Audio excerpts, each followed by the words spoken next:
There are some other considerations on the use of the performance adjustments provided in the Quick Reference Handbook and the Flight Planning and Performance Manual for a slippery or slush-covered runway. As stated many times, the slippery or slush-covered runway performance adjustments are based on a 15-foot screen height. If the slippery or slush-covered runway performance adjustments are applied to dry runway, field length limit weight, which takes credit for clearway, height over the end of the runway following an engine failure at the critical point, will be lower than 15 feet. In fact, the height over the end of the runway could be as low as 0 at the liftoff end of the runway.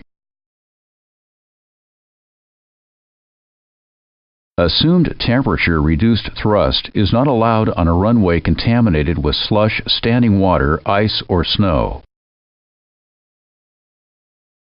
Assumed temperature-reduced thrust is allowed on a wet runway if suitable performance is scheduled to account for the increased stopping distance.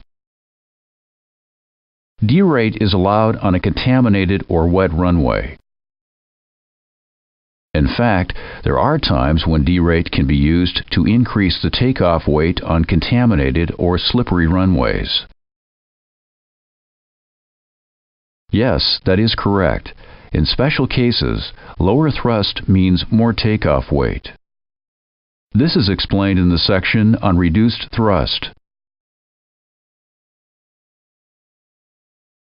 As we have seen earlier, the slippery and slush-covered weight reductions are applied to the more limiting of the field length or obstacle limited weight.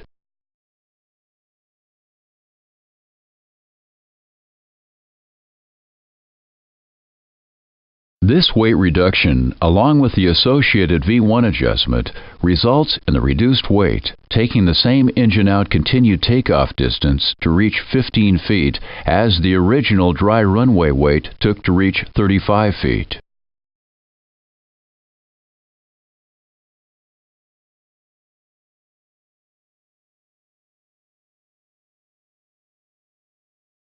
This ensures that all obstacles are cleared by a minimum of 15 feet.